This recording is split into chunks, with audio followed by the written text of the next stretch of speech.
ज्या फितुरांमुळे छत्रपती संभाजी महाराज पकडले गेले त्या फितुरांची नावं आता मी तुम्हाला सांगणार आणि या सगळ्यांची नावं कुठे आलेली आहे तर मुघल दरबाराच्या अखबारामध्ये आली। आपल्याला असंच वाटत आलं की फक्त एकदाच फितुरी झाली, म्हणजे 1689 साली संभाजी महाराज पकडले गेले ती एकच फितुरी आपल्याला माहिती असते, पण खरं जर आपण बघायला गेलं तर 1682 पासून 1689 पर्यंत वारंवार स्वराज्याच्या विरोधात कोणी ना कोणी तरी फितूर होतोय। म्हणजे औरंगजेब दख्खनीत उतरल्यापासून त्याने अनेकांना फितवलं, पैशाच्या जोरावर, मनसबीच्या जोरावर। सगळ्यात पहिल्यांदा काझी हैदर नावाचा जो छत्रपती शिवाजी महाराजांपासून स्वराज्यात होता तो औरंगजेबाला फितूर झाला आणि त्यानंतर या काझी हैदराने अनेकांना फितवलं। पण त्याआधी आणखी काही सेवक, आणखी काही नोकर औरंगजेबाला फितूर झाले। ऑगस्ट 1682 साली संभाजीकडील रामाजी वलद चंद्रराव चाकरीच्या अपेक्षेने आला। त्यानंतर 1682 सप्टेंबर मध्ये बादशाहने एक उत्तम शिपाई पकडला आणि तो संभा वलद शिवा याच्या चाकऱ्यापैकी उत्तम चाकर होता।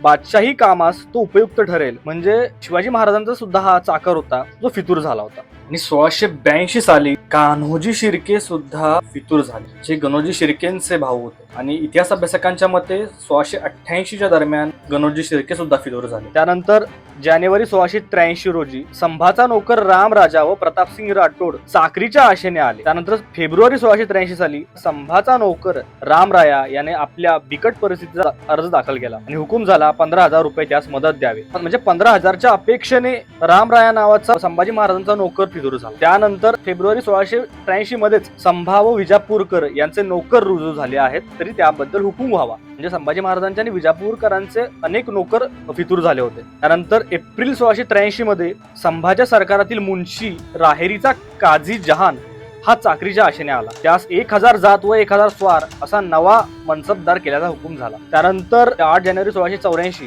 गाझीउद्दीन खानाने लिहिले की माझ्या कौलनाम्याप्रमाणे सुभानजी वगैरे संभाचे नोकर निर्धास्तपणे येऊन भेटत आहेत, हुकूम झाला की त्यांना हुजूर पाठवावे। त्यानंतर जुलै 1684 मध्ये संभाचा नोकर खंडोजी यास 25 स्वारांसह कैद केले। तो सांगत आहे की मी चाकरीच्या आशेने आलोय। त्यानंतर त्याच काळात म्हणजे सप्टेंबर 1684 मध्ये संभाचा नोकर परशा यास अझमशहाच्या तजवीजीने 1500 जात व 1000 स्वार असा नवीन मानकरी केल्याचा हुकूम झाला। त्यानंतर सप्टेंबर 1684 मध्येच संभाचा नोकर भद्रोजी हा चाकरीच्या आशेने आला। त्यानंतर संभाचा नोकर खंडोजी वगैरे काझी हैदरच्या मार्फतीने आले। म्हणजे काझी हैदर कशा प्रकारे स्वराज्यातील अनेकांना फितवत होता हे आपल्याला इथं दिसतंय। त्यानंतर गाझीउद्दीनच्या वकिलाने अर्ज केला की माझ्या मालकाकडे संभाजीकडील चाकर नोकरीच्या आशेने आलेले आहेत। म्हणजे ही गोष्ट कधीची? सप्टेंबर 1684 मध्ये। आणि त्याच वेळी संभाचे 5000 स्वार माझ्या मालकास भेटून हुजूर येत आहेत असं गाझीउद्दीनच्या वकिलानं सांगितलं। त्यानंतर ऑक्टोबर 1684 दरम्यान शिवनेरीचा ठाणेदार होता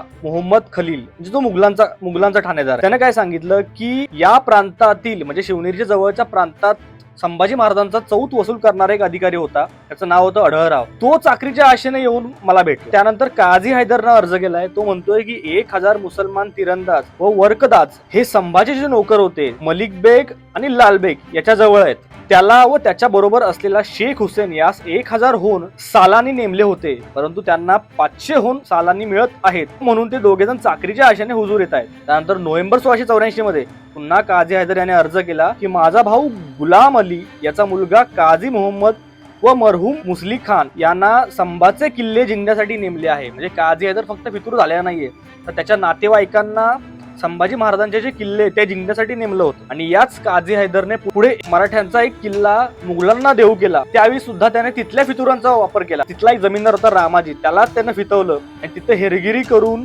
कोथयाचा किल्ला त्यानं, म्हणजे कोथळी आता मुंबईच्या जवळचा जो कोथळीचा किल्ला आहे तो किल्ला मुघलांना दिला।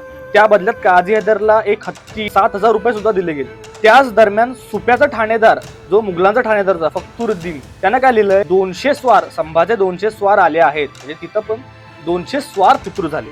1685 फेब्रुवारी 1685 संभाचा नोकर गोविंदराज चाकरीच्या आशेने येऊन भेटला। त्यानंतर फेब्रुवारी 1685 मध्येच मराठ्यांकडील बाबाजी हा 150 स्वारांसह फितूर झाला। पुढं 1685 मध्येच मानकोजी हा संभाजीराजांचा सांगोल्याचा किल्लेदार होता, तो किल्लेदार बादशाला भेटला व फितूर झाला। पुढं सगळ्यात मोठं नाव म्हणजे कारीचे सर्जेराव जेधे आणि शिवाजी जेधे मोगलाच फितूर झाले, पण सर्जेराव जेधेंना पुन्हा एकदा स्वराज्यात आणण्यास संभाजीराजांना यश मिळालं। पुढं मे 1687 मध्ये रामसेच्या एका दुसऱ्या किल्लेदाराने 6 वर्ष रामसेचा किल्ला लढवला, परंतु त्यानंतर जो किल्लेदार बदलला गेला तो फितूर झाला आणि रामसेचा किल्ला मुघलांकडे गेला। पुढं 1688 मध्ये नागोजी माने या दुसऱ्या मराठा सरदारास औरंगजेबाने मुकरब खानाकडे जाण्याचा आदेश दिला.